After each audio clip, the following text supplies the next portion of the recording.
Mateus, capítulo 5, versículos 21 e 22. Mateus, capítulo 5, versículos 21 e 22. Ouvistes o que foi dito aos antigos: não matarás, mas quem matar será castigado pelo juiz do tribunal. Mas eu vos digo: todo aquele que se irá contra seu irmão será castigado pelos juízes. Aquele que disser ao seu irmão qualquer palavra ofensiva será castigado pelo grande conselho. Aquele que ofender o seu irmão será condenado ao fogo da hiena.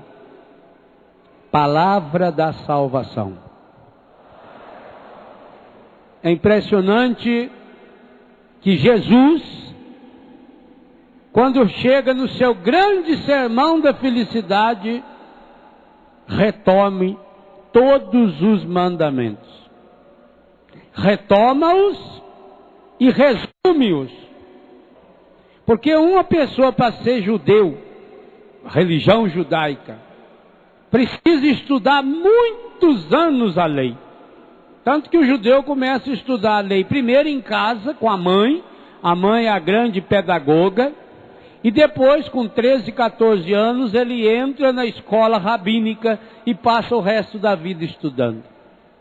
Porque para ser judeu, tem que saber pelo menos 627 mandamentos. De todos os detalhes possíveis. Quando a gente está em Israel, a gente percebe o quanto eles levam a sério as pequenas vírgulas dos mandamentos. Os rabinos ficam anos e anos estudando o que pode, o que não pode. De vez em quando a gente viaja para o Brasil, vindo de lá, ou às vezes aqui também, a gente vê dentro do avião 4, 5, 6 judeus ortodoxos, que usam aquele chapéu preto, que tem aqui a costeleta enroladinha, que usa roupa preta, camisa branca, ou às vezes também a camisa preta. Eles estão vindo ao Brasil, à Argentina, para ver se a carne do boi que eles consomem, se o frango que eles consomem e compram aqui dos frigoríficos nossos, se isso está sendo abatido do modo correto. Porque eles têm normas para isso, eles têm leis para isso. Eles têm lei para toda comida.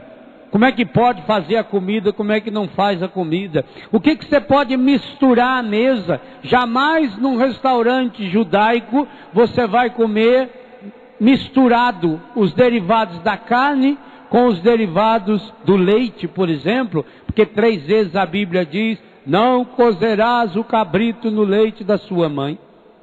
É muito difícil ser judeu. Jesus, que era judeu e que levava a sério a lei, e que disse aqui no Sermão da Montanha, alguns versículos atrás: eu não vim abolir a lei, mas vim levá-la à perfeição. Jesus, num gesto de uma caridade absoluta, para que ninguém tivesse a desculpa de dizer que não conhece essas leis, então não pode ser cristão, ele resumiu os 10 mandamentos em 2. Amar a Deus sobre todas as coisas, amar ao próximo como a si mesmo. A igreja percebeu essa estrutura que está presente nos 10 mandamentos. O próprio catecismo mostra-nos isso. Amar a Deus sobre todas as coisas corresponde aos 3 primeiros mandamentos. Não tomar seu santo nome em vão, guardar domingo de festas e guardas. Amar ao próximo como a si mesmo os outros 7 mandamentos, desde honrar pai e mãe até não cobiçar as coisas alheias. Por que nós estamos retomando? E Deus me inspirou muito isso fortemente. Quando eu fui ler as leituras desse tempo de final de ano que anima o nosso acampamento, me veio muito forte ao coração. A igreja precisa ter a coragem de voltar a falar daquilo que é o básico da sua fé, daquilo que é o estrutural. Porque no mundo em que nós estamos vivendo hoje, relativiza-se tudo. O que é relativizar? É ir deixando de lado assim. Relativo é algo que tem valor de relação. Só tem valor se relacionado a algo. E estamos fazendo isso com Deus. A nova era é a mãe do relativismo religioso. Quando se relativiza Deus, quando vai se deixando Deus de lado, os 3 primeiros mandamentos, logo está se relativizando os outros 7 sacramentos. O mundo moderno deixou Deus de lado e, em consequência disso, o mundo moderno está deixando as pessoas de lado. Meus irmãos, que absurdo quando se pensa que os poderes políticos, que os poderes públicos têm a coragem de defender a morte, inclusive a partir da barriga da mãe pelo aborto. Se você tiver a curiosidade de contar quantas letrinhas tem os mandamentos, você vai descobrir que esse, o 5º mandamento, é o menor versículo da Bíblia. Não matarás. Está lá em 10 letrinhas. Talvez para lembrar os 10 mandamentos. Não matarás, o catecismo da Igreja Católica, que o Padre Jonas abordou de uma forma tão próxima, tão fácil da gente entender, coloca-nos na grande perspectiva do Sermão da Montanha. Esse texto que eu li é o texto, segundo texto, citado no catecismo para falar desse mandamento. Que esse é um imperativo, que não é opcional. Não matarás, é uma ordem. Mas não é uma ordem destinada única e exclusivamente que eu não devo dar um tiro numa pessoa ou dar uma facada numa pessoa. Também colocada no contexto do Sermão da Montanha, não matar vai desde essa absolutização da morte, de fato de tirar a vida de alguém, mas passando por tudo aquilo que pode gerar a morte no coração da pessoa. O valor da pessoa. Aqui o que está sendo abordado é o valor da vida. A vida como um valor absoluto. E hoje, infelizmente, relativiza-se a vida. E deixa-se com isso um rastro de morte. Que coisa impressionante. O homem moderno está deixando rastros de morte por onde passa. Nós sempre deixamos rastros por onde passamos. Uma palavra, um gesto, um olhar, o nosso jeito de nos vestir, nós deixamos rastros. Pois é muito fácil hoje descobrir por onde o ser humano passou.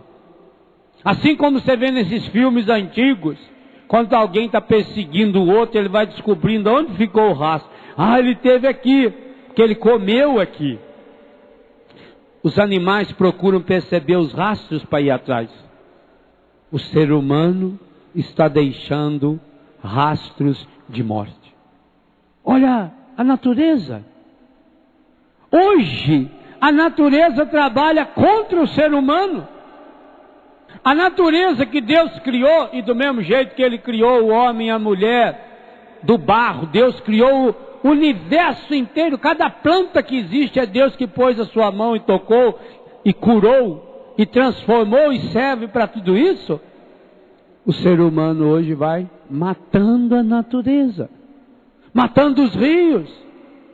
Agora mesmo a Rússia, a China estão sendo invadidas por um rio que foi poluído pelo ser humano e matando pessoas, matando animais. De vez em quando você vê na televisão ou ao vivo um espetáculo medonho dos peixes mortos nas lagoas.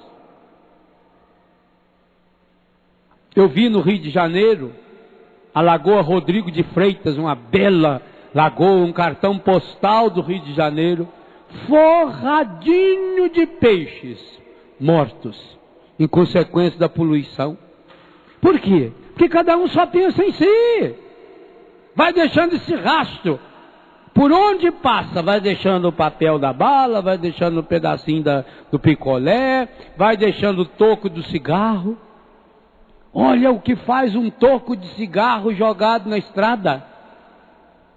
Quantas e quantas milhares, milhões de árvores queimadas em consequência disso. O mandamento de não matar abrange exatamente isso. Não matar os animais. Quando não se usa o animal para alimentação, ou para a saúde, ou para o trabalho humano, qualquer violência contra o animal, aliás, para matar já não devia ter violência. O próprio judeu vai nos frigoríficos que matam o boi e o frango, exatamente para olhar se não está com violência, porque hoje se sabe, por exemplo, na Espanha, onde eles cometem aquela barbaridade da tourada, o boi morto na tourada não serve para ser consumido, porque a ciência diz que pela irritação, pelo nervosismo e pela dor, enche a sua carne de toxinas, as toxinas que estão dentro do organismo, o meu e o seu também, vai para a carne, aquilo não dá de se consumir. Então o ser humano não pode matar os animais, o ser humano não pode destruir a natureza. É pecado grave contra o 5º mandamento, uma pessoa que passa e pura e simplesmente quebra o galho de uma árvore. Para quê? Precisa educar as crianças a respeitar o meio ambiente, a respeitar a natureza, a respeitar os rios. Eu me lembro do meu pai, um homem simples, mas que tinha uma visão maravilhosa de natureza, porque era um homem da roça. Quando era o dia do aniversário da gente, papai de tarde nos levava para nadar no rio. Isso era uma festa, a gente nadar com o pai da gente, tanto os meninos como as meninas, íamos nadar com o papai. Ele arrumava lá um toco de bananeira, porque não tinha dinheiro para comprar boia, né? Aliás, nem boia tinha lá no Biguá. E a gente amarrava aqui assim embaixo do peito e ficava boiando ali e ajudava a arrumar o poço para ficar bem limpinho. Mas tinha uma coisa que o papai falava: não fazer xixi na água. Olha que cultura ecológica tinha esse homem. Porque a água é sagrada. Se cada um fizesse isso, se cada um fizesse uma pequena fossa, já que o poder público não faz, para que a água não fosse atingida por essa sujeira, em qualquer lugar que você passasse, você ia poder beber dessa água. A natureza é um reflexo do cuidado que o ser humano tem que ter com a vida. O rastro de morte. Quantas e quantas milhares de árvores, quantos e quantos milhares de animais estão extintos. Há um dado interessante, que eu também não sei que jeito que eles fizeram a conta, mas eu acredito na ciência. A ciência afirma que de todos os seres vivos que já passaram por esse planeta, 95% estão extintos. 95%. Se você pensar em cada tipo de animal que não existe mais, passarinho que existia quando você era criança, quando você era mocinho, nunca mais você viu aquele passarinho. Sumiu, desapareceu. Foi extinto. E extinto por quê? Por um rastro de morte. Mas, meus irmãos, o terrível é que esse assassinato da natureza, esse assassinato das pessoas, é reflexo do assassinato de Deus. Da pessoa que acha que a sua vida lhe pertence. O catecismo da igreja afirma: nós somos administradores da vida, mas não somos donos da vida. A vida não me pertence nem a mim nem a dos outros. Eu sou chamado a administrá-la.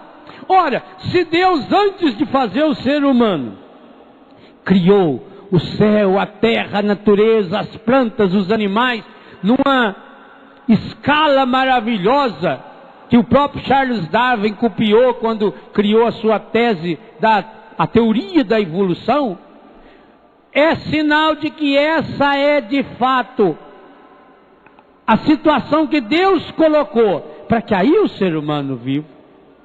Mas que pena, o ser humano que vem deixando rastros de morte na natureza, o ser humano que vem deixando rastros de morte no meio ambiente, está também tendo a desgraça, essa é a palavra, por mais terrível e pesada que ela seja, de deixar rastros de morte em si e no outro. Meus irmãos, olha a vitória que o encardido conseguiu com o ser humano que se afastou de Deus. O ser humano que tem dentro de si o poder de transmitir a vida.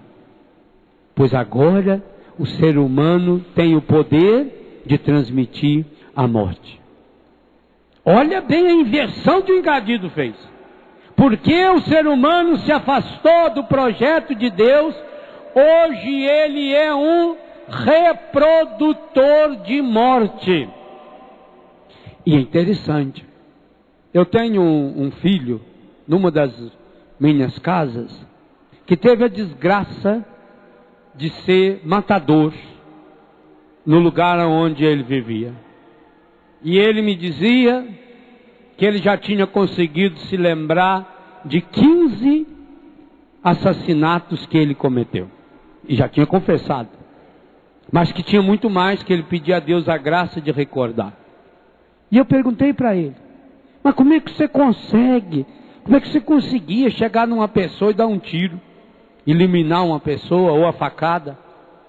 Ele falou: padre, para falar bem a verdade para o senhor, depois que a gente faz a primeira vez, a gente acostuma. Ele já matou um, mata dois, o segundo, o terceiro, aí a gente ainda fica meio triste. Mas depois, e depois outra coisa, a gente não pensa que está matando alguém, a gente pensa que está eliminando um obstáculo da nossa vida, só isso. Você não pensa em pessoa. Aqui está algo terrível que os meios de comunicação vêm fazendo, que é colocar o ser humano na sua imagem estragada, que é estragar a dignidade da pessoa humana, e colocar o valor da vida na pessoa. Ah, fulano fez isso, merece a morte. A vida da pessoa boa ou da pessoa ruim, igualmente, não lhe pertence. É preciso voltar a esse elo original, de que por trás de cada vida está a mão misericordiosa de Deus. E que se a gente não mergulhar o coração nessa verdade, nós não vamos nos apossar de uma verdade que também precisa nos libertar. Por que Deus deixa vivo aquela pessoa? Jesus disse: o Pai faz chover sobre justos e injustos. O Pai faz o sol nascer sobre pessoas boas e pessoas ruins. Quando a televisão mostrar um bandido, quando a televisão mostrar um marginal, quando você vê isso no jornal, e sempre escrito de forma para vender notícia, pensa, por que Deus está dando vida a essa pessoa? Eu estou vivo, eu estou respirando. É Deus que está me criando agora. É Deus que está me fazendo agora. Obrigado, Senhor. Isso é bonito a gente fazer. Mas Ele está agora criando e recriando aquela pessoa que a sociedade marginalizou. E que eu não tenho jamais o direito de matar. Aliás, esse é um aspecto interessante do catecismo. Mesmo quando fala da pena de morte, como um recurso extremo, como uma necessidade de defender a vida como um valor absoluto, a igreja jamais fala de um poder pessoal. Ela cita o poder das autoridades, que a autoridade teria esse poder de tirar alguém do convívio social. Mas nunca uma pessoa. Não matar é um imperativo e categórico, que não abre nenhuma possibilidade. Por isso nós não podemos defender nenhuma doutrina que fale da morte.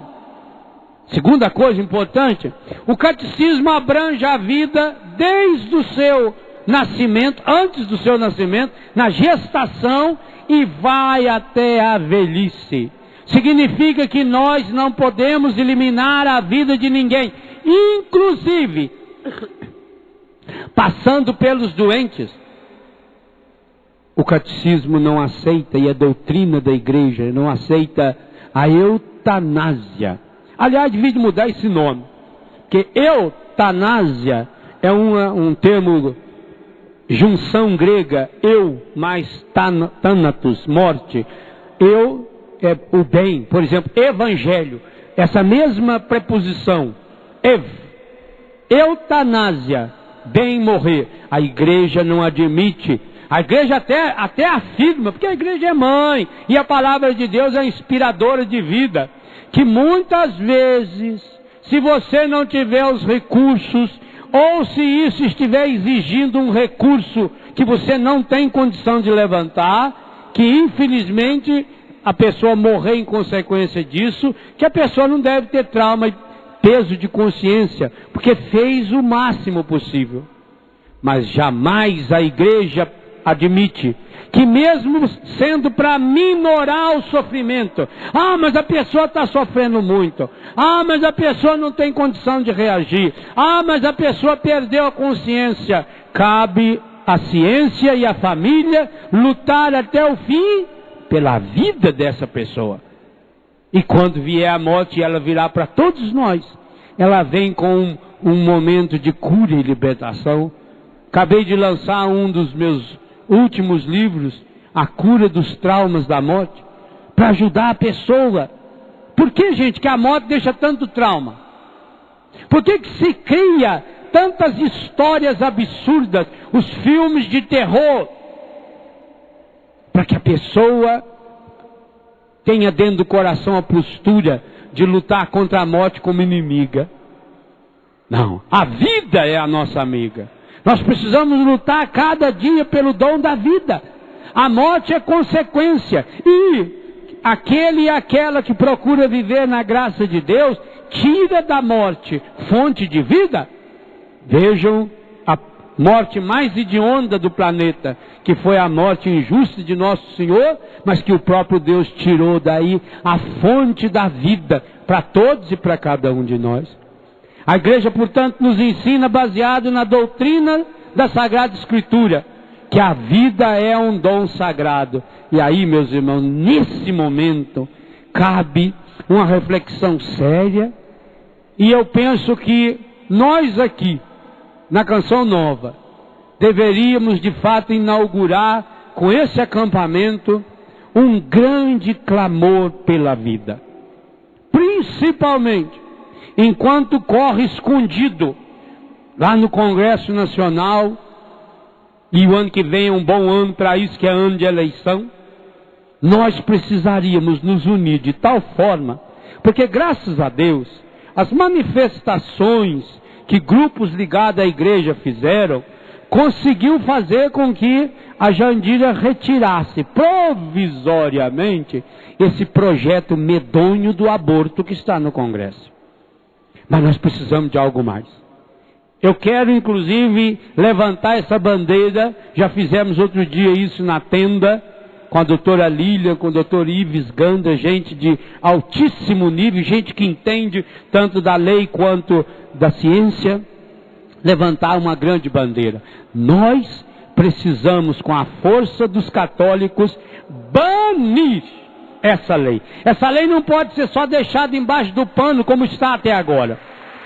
É preciso ser banida.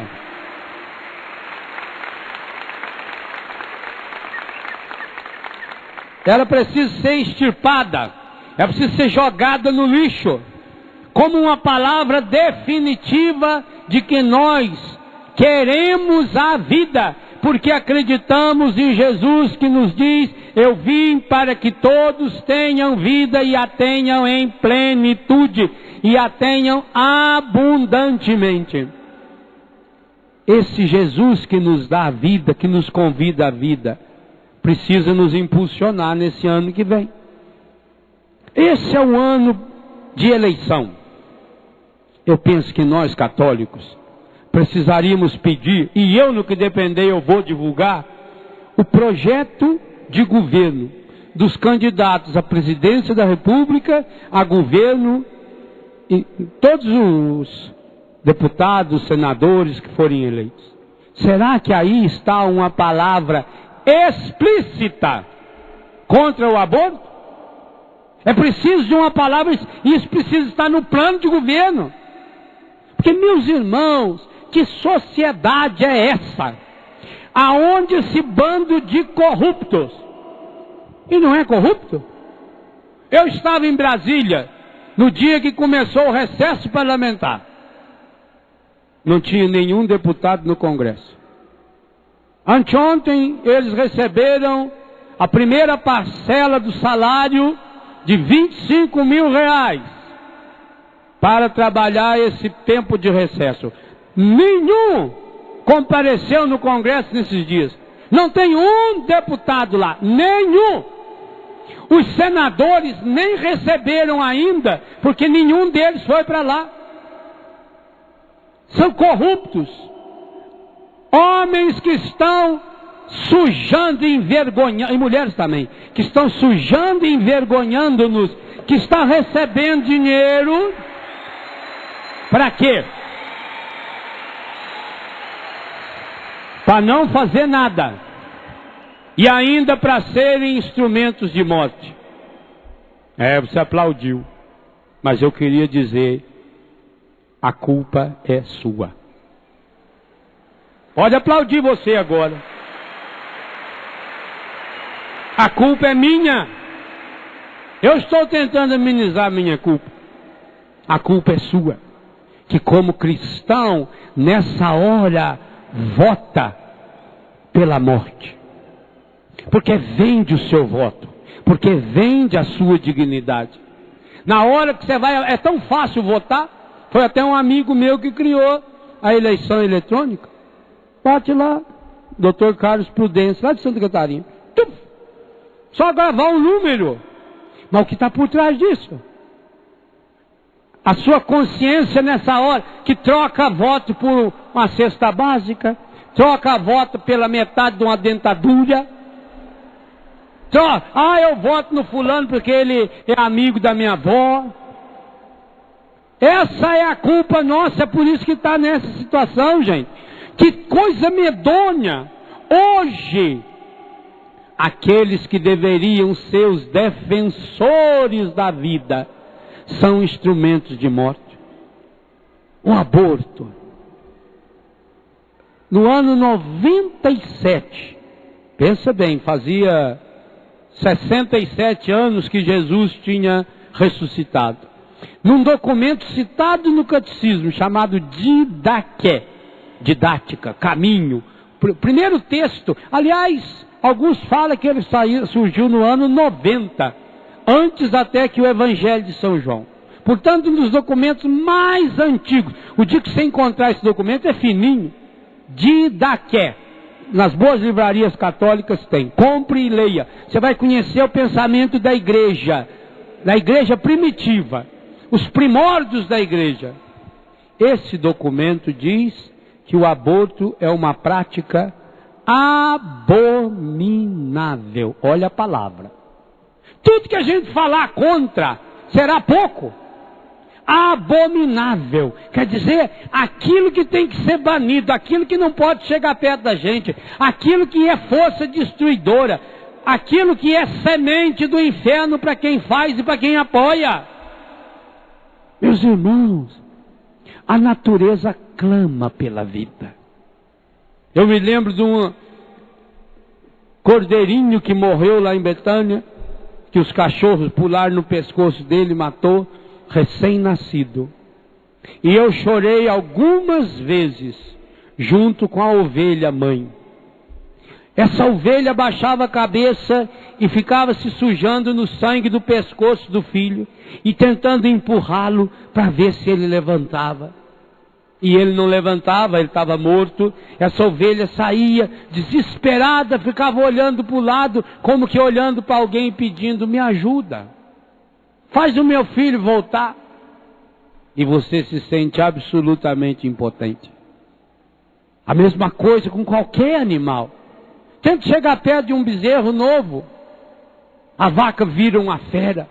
Ela avança na cerca, ela machuca o seu corpo, ela perde uma teta para defender o seu bezerro.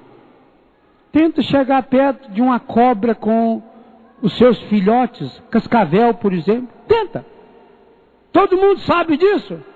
Cascavel, quando tem filhote pequeno, não chega perto, porque ela está o tempo todo numa atitude de atenção, defendendo. Todos os animais defendem, inclusive defendem antes de nascer. Tenta se aproximar do ninho de uma gansa. O ganso está lá e às vezes tem 2, 3, porque todos eles vão adotando o ovo. Ganso é um bicho espetacular, ele adota o ovo. Sabe lá o que tem lá dentro. Às vezes é filhote de um pato que está lá, mas ele defende ali, ele está ali. Ele não, eles, que é sempre 2, 3 gansos. Chega perto para ver, está defendendo o ovo. A gansa fica lá dia inteiro. Passarinho. Em casa tem um dos ninhos bonitos de sabiá. A passarinha está lá, a sabiá está lá. O macho sai, vai buscar comida, leva comida para ela. Eles estão defendendo o ovo, estão defendendo o filhote. Todos os animais da natureza, desde os mais delicados feitos pássaros, passando pelos cachorros. Olha a cachorra, meu Deus, que coisa impressionante. O carinho, ela se envolve, ela deita. O carinho que ela limpa cada filhote. É um espetáculo. Eu amo quando posso assistir o parto de uma das nossas cachorrinhas. E ela lambe, ela lambe, ela lambe, ela lambe. Ela usa a boca, a mão, o cheiro para ajudar esse cachorrinho a se limpar, para ajudar esse cachorrinho a se levantar. Que coisa espetacular. E o ser humano, imagem e semelhança de Deus, mata. E pior, mata dentro da barriga. Meus irmãos, no dia da Sagrada Família, hoje, nós precisamos olhar mais uma vez para a figura de Nossa Senhora. Talvez seja por isso que aparecem tantas imagens de Nossa Senhora chorando. Porque olha o que o demônio fez com a dignidade da mulher. A mulher na Bíblia é o ser por excelência. A mulher na Bíblia é o carimbo final de Deus. Última obra feita por Deus. A mulher fez o homem. Por fim, quando tudo estava preparado, ele faz o ser mais importante da natureza, a mulher, que traz dentro de si o dom da vida. Que coisa espetacular! A mulher traz dentro de si o mecanismo da vida. É claro, a vida é a junção masculina com a feminina, mas o lugar dessa vida, o lugar em que a vida se estabelece, o lugar em que a vida acontece, é o útero feminino. Eu já disse e repito, o lugar mais parecido com o céu é o útero feminino. É o pedaço do céu, até o formato do céu. Tanto que Deus não precisou do material genético masculino para tornar-se pessoa, mas precisou do material genético feminino para nascer. Jesus tem os traços genéticos exclusivos de Maria. O sangue que corre na veia de Jesus corre. Eu não falei no passado, porque ele está ressuscitado, tem sangue humano no céu, é exclusivamente de Maria, a mulher por excelência, o modelo, aquela que teve a coragem de se expor para que Jesus, a vida, o dom da vida, a plenitude da vida que era aquele filho, que continua sendo agora na plenitude do céu, para que ele fosse defendido. José é o grande defensor da vida. José é aquele que é capaz de atravessar o deserto, de ir para um outro país, de ir para o país da escravidão, de enfrentar o desconhecido, para que Jesus fosse protegido. E essa será a grande missão do Pai, e essa é a grande missão de cada homem. Cada homem precisa se transformar em José e defender o Jesus que está no outro, principalmente o Jesus fragilizado pelo pecado. Cada homem precisa assumir essa bandeira, a bandeira da vida, desde a vida que está lá no útero da mãe. Cada homem precisa assumir para si a missão de ser defensor, protetor da vida, do Deus que está no outro, do Jesus que está no outro. Jesus diz: o que fizer ao menor dos meus irmãos é para mim. E principalmente cada mulher precisa santificar o seu útero. Há no meu livro Seja Feliz Todos os Dias uma oração que tem ajudado muitas mulheres que fizeram um aborto. No Brasil é um absurdo. A estatística mais positiva no Brasil fala em 1.200.000 mulheres que cometem um aborto a cada ano. As mais realistas chegam a 3, 4 milhões. Meus irmãos, precisamos nos convencer de que o dedo do demônio, do encardido, está por trás desse projeto do aborto. Dr. Ives Gandra publica num dos seus livros a tabela do feto em países da Europa. Porque hoje usa-se o feto moído. Quando uma mulher faz aborto nessas clínicas oficiais, e é por isso que eles querem oficializar o aborto, porque aí as clínicas vão poder ter mais lucro direto. A criança tirada de dentro da barriga da mãe, de uma forma medonha, absurda. As técnicas do aborto. Olha, quando você ouvia falar que antigamente aquelas mulheres ajudavam a eliminar uma criança com agulha de crochê, que introduzia no corpo feminino e ali ia furando a criança, despedaçando a criança. Aquela mulher nem talvez tinha consciência de que ali era uma criança, porque só via os pedaços de sangue sair. Hoje não. Hoje usa aparelhos perfeitos, ultrassom, vê direitinho aonde está a criança. E aí introduz-se uma sonda, e por dentro dessa sonda vai um veneno que joga dentro da criança. Já filmaram isso? E aliás tem um dos maiores médicos dos Estados Unidos, que fez mais de 10.000 abortos, se converteu assistindo o vídeo da criança lá dentro, reagindo, a criança berrando lá dentro que não queria morrer. Hoje faz-se isso com técnica. Hoje usa-se altíssima tecnologia para envenenar, ou quando já a criança cresceu um pouco mais, que aí a quantidade de veneno vai comprometer muito o organismo da mulher, eles usam por dentro da sonda uma lâmina. É um filme de terror. Uma lâminazinha que entra com controle remoto por computador, e ele vai lá e despedaça essa criança. Conforme o tamanho do feto, se ele pesa 50 gramas, 100 gramas, 300 gramas, 400 gramas, tem feto com meio quilo e que mata. é o preço que se paga no mercado. A criança já sai despedaçada, dentro de um saquinho plástico, já no vácuo, já tudo moderníssimo, para vender, para fazer cosméticos, para fazer aplicações de cirurgia plástica.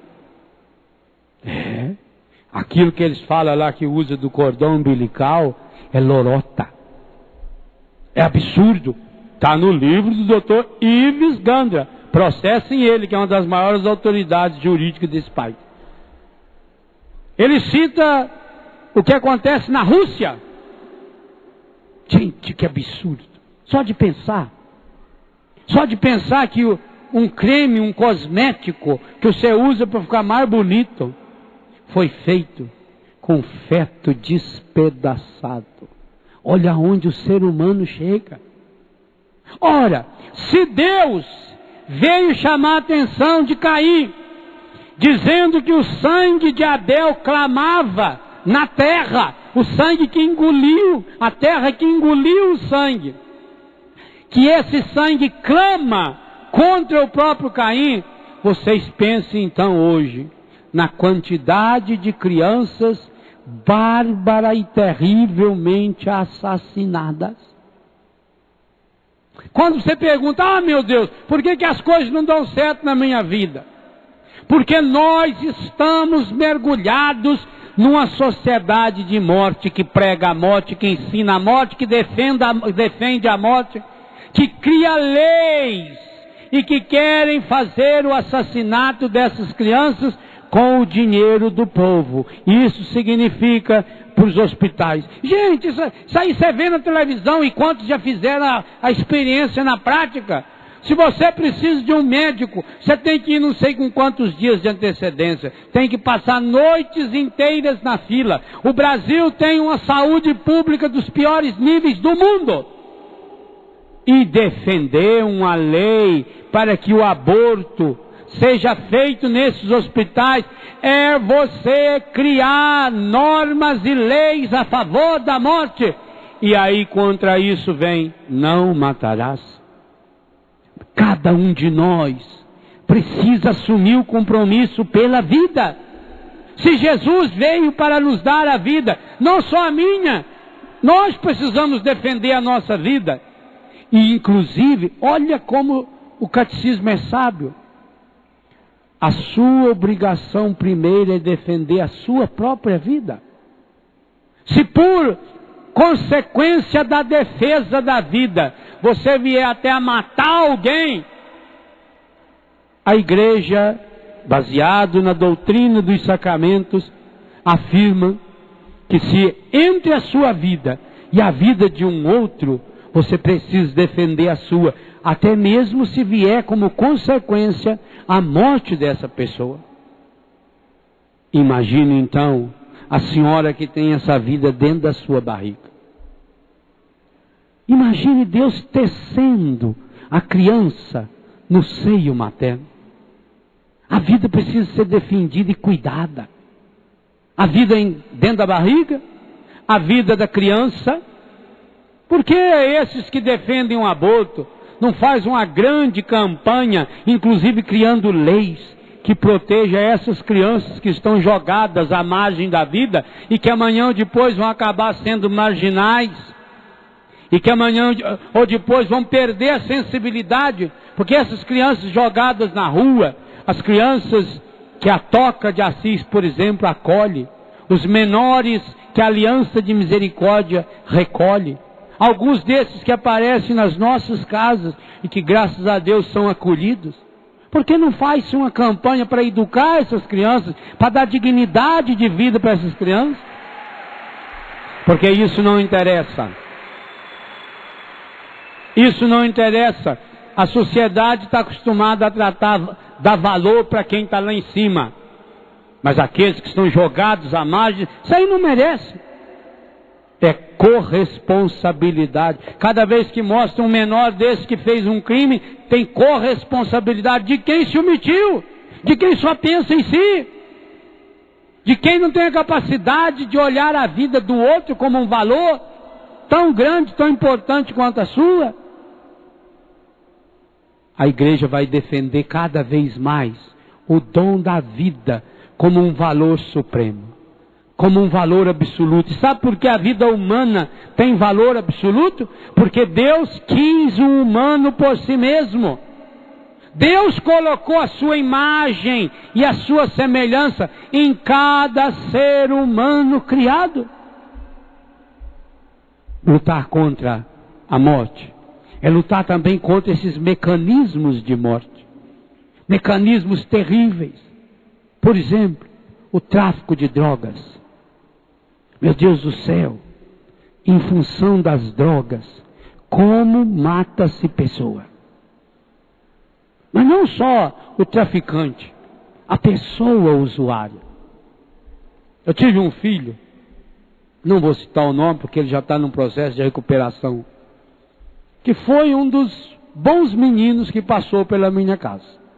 Nunca desrespeitou ninguém, não fez nenhum erro lá dentro, jamais saiu do recanto escondido à noite ou nada.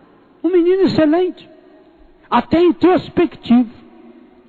Esse menino, depois de um tempo, achou que já estava preparado, saiu, foi viver lá fora, mas não estava, recaiu.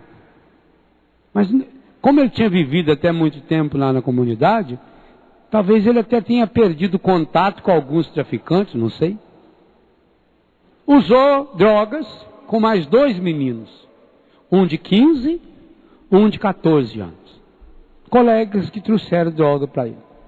Você sabe que quando a pessoa usa droga, sob o efeito da droga, a única coisa que ela quer é mais droga. E ele, dominado já pelo efeito do crack, queria mais droga. Ele e os 2 colegas. Mas não tinha dinheiro para isso. Então, não sabemos se ele ou se um dos 2 tiveram a ideia. Vamos na minha casa. Lá nós conseguimos alguma coisa, algum dinheiro. A casa dele, na verdade, é a casa da avó. O pai dele morreu em consequência da droga, a mãe dele morreu em consequência da droga, ele como filho único foi morar com a avó. Uma senhora de 86 anos de idade. Que inclusive frequentava toda terça, toda quarta, toda quinta a missa na capela que eu celebrava. Toda semana, 3 vezes ela estava na missa. Uma velhinha, que amava profundamente esse neto. Os 3 chegaram, um com 14, o outro com 15 anos, e ele que já tinha há pouco tempo completado 18. Chegaram lá e pediram dinheiro para a avó. E ela disse que não tinha dinheiro. Não queria dar o dinheiro, não tinha dinheiro disponível. Esses 3 partiram para uma violência física na avó desse menino. Por fim, com um cordão de um sapato, foram enforcando a velha. E dando tanto soco no rosto dela, que quebrou esses ossos. Quando acharam o corpo, eles assassinaram a avó. O corpo dela estava todinho marcado de urina e de fezes. Vocês imaginam o que essa senhora sofreu. Por quê? Porque tinha uma semente de morte dentro do coração daquele menino. Hoje ele está já num processo, já faz 7 anos, está na penitenciária, com certeza arrependido. Mas veja, gente, o que o demônio conseguiu fazer? Transformar 3 moleques em assassinos. E aí vem o pior. Esses outros 2 meninos não foram presos. São de menor. A lei protege o menor. Mas o que ajudou a corrigir o coração deles? Que tipo de trabalho foi feito para que eles recuperassem a dignidade da vida, o valor da vida? Por onde passar serão 3 assassinos. Será que também a minha mão não estava junto? Será que eu não tinha meu dedo junto dando esse soco nessa senhora até a morte? E isso quantos casos? De filho que mata pai. Mas também, nunca me esqueço dessa cena quando eu era moleque e começou uma discussão de um pai e um filho que moravam no fundo da casa da minha avó, onde eu morava, e tinha uma greta no muro, e a gente ficava ali no muro olhando, os dois berrando e gritando e brigando, e eu tive a tristeza de assistir a morte do filho, porque vi inclusive a bala, o reflexo da bala que o pai atirou. Pai mata filho, filho mata pai, mata mãe, mata avó, irmão mata irmão, para conseguir a droga. Quando, meus irmãos, nós fazemos um trabalho de restauração, de recuperação, de combate às drogas, nós estamos vivendo esse 5º mandamento de não matar. Nós estamos tentando semear vida por onde nós passamos. Que pena. Sabe o que mais entristece a gente? É saber que os meios de comunicação, que aqueles que detêm o poder, têm condições de reverter esse quadro. E explico por quê, é lei. A televisão, os meios de comunicação, eles estão diretamente ligados ao ministério. É uma concessão pública. O governo, hoje, se quiser, e se tiver argumento, ele tira do ar qualquer programa de televisão. Aliás, recentemente conseguiram tirar um, graças a Deus, porque era uma aberração em forma de televisão. Os meios de comunicação são concessões públicas. Nós só podemos usar os meios de comunicação para o bem. Ora, então por que essas novelas, que esses filmes, que esses programas de televisão, que só ensinam a morte, que divulgam a morte, que mostram o horror da morte, que cria a dependência química, que cria a imoralidade, vamos falar sobre isso hoje à tarde, quando falarmos do 6º mandamento. Por que eles continuam tendo o direito, um absurdo, abominável, lembrando de Daqué, o direito abominável de ensinar a morte, de ensinar e de fortalecer esse sistema de morte, porque leva a pessoa a perder o sentido da sua própria vida. Não matar significa que eu não posso assistir esse tipo de programa, porque quando eu assisto eu dou audiência, que eu não posso ir lá comprar os produtos que patrocinam, as marcas que patrocinam, que eu preciso me convencer de que essa não é uma opção, é um caminho único. Jesus o coloca no sermão da felicidade. Jesus o coloca, o mergulha no auge da felicidade, no sermão da montanha, no convite ao ser humano a ser um defensor da vida, a ser um promotor da vida. Vamos pedir ao Senhor, Pai Santo, Pai querido, Pai amado, consciente ou inconscientemente, muitas e muitas vezes, eu já fui canal da morte. Pensa, faça um pequeno exame de consciência. Pensando assim, quando eu fumo, fumar é contrário ao 5º mandamento. Beber em excesso, e principalmente a pessoa que tem vício do alcoolismo, é contra o 5º mandamento. Alta velocidade, de modo irresponsável, é contra o 5º mandamento. Poluição do ambiente, jogar sujeira pelo chão, é contra o 5º mandamento. O mandamento condena. Então cada um de nós, com certeza, com a humildade que o Espírito Santo pode nos dar, percebe que, consciente ou inconscientemente, já desobedecemos esse mandamento. Sem contar quando ofendemos uma pessoa, sem contar quando alimentamos a ira, o ódio dentro do nosso coração. A palavra diz bem claro, quem odeia o seu irmão é assassino. Quantas vezes nós já permitimos que a semente da morte, que a semente do inferno, consequência da morte, salário do pecado que é a morte. Quantas vezes permitimos que isso entrasse em nosso coração, em nossa vida, em nossa história? Pai Santo, Pai querido, Pai amado, nós queremos pedir perdão por todas as vezes que fomos canais de morte, que não defendemos a vida, por todas as vezes que fomos instrumento, consciente ou inconsciente, de morte, por todos os rastros de morte que já deixei na natureza, nas estradas, nos caminhos pelos quais passei. Hoje eu quero pedir perdão, Pai, por não defender a vida.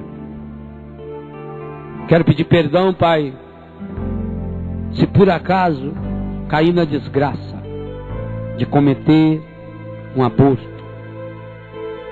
Hoje eu peço, por intercessão da Sagrada Família de Nazaré, o Espírito Santo vem curando o coração, as emoções, os sentimentos, os pensamentos de cada irmã que provocou, que realizou um aborto, de cada irmão que financiou, que apoiou o aborto. Eu sei, Pai, como rastro de morte que é, o aborto deixou rastros de morte no corpo dessa pessoa, na alma dessa pessoa. E quantas enfermidades o seu organismo acabou produzindo em consequência e por causa do aborto. Derramai, ó Pai, a sua bênção hoje sobre todas e sobre cada uma das pessoas que alimentam traumas relacionados à morte, principalmente a morte que provocaram pela falta de amor à natureza, ao meio ambiente, às pessoas, pela morte que gestaram no coração através do ódio, da ira, do ressentimento, da briga, da ofensa, de palavras que machucaram as pessoas, mas também do trauma de morte que deixaram por essas palavras de desânimo, de crítica, de ofensa. Talvez mataram não uma pessoa, mas mataram o seu entusiasmo, mataram a sua alegria, mataram a pureza de alguém. Pai Santo, Pai querido, Pai amado, venha derramar no coração de cada irmão, de cada irmã, a força do Espírito Santo, Senhor, que dá a vida. Senhor Jesus, tens o poder de ressuscitar. Ressuscitastes Lázaro, Talita, o filho da viúva de Naim. O Senhor mesmo disse: quem crê em mim, ainda que esteja morto, viverá. E aquele que vive e crê em mim não morrerá jamais. Senhor Jesus, ressuscita agora no coração e na vida desses meus irmãos e dessas minhas irmãs, aqui ou em qualquer lugar desse planeta que nos acompanham pelo sistema Canção Nova. Ressuscita hoje o dom da vida, o amor à vida, a esperança pela vida. Ressuscita hoje, Senhor, a vontade de viver. Ressuscita hoje, Senhor, a pureza, a santidade no coração desses meus irmãos e dessas minhas irmãs, inclusive aqueles e aquelas que por uma desgraça foram instrumentos e canais de morte. Ressuscita, Senhor, hoje. Santifica, Senhor, agora o coração e a história daqueles e daquelas que, consciente ou inconscientemente, foram instrumentos da morte, desde o ventre materno até a idade madura, machucada, estragada pela doença. Dá-nos, Senhor, a coragem de lutarmos pela vida. Esse ano que se inicia, Senhor, e que vão tentar novamente aprovar essa lei de morte, dá-nos a graça, Senhor, de não nos acovardarmos, de lutarmos, Senhor, com todas as nossas forças, com todos os instrumentos que nós temos, para que todos tenham vida e a tenham abundantemente. Obrigado, Senhor.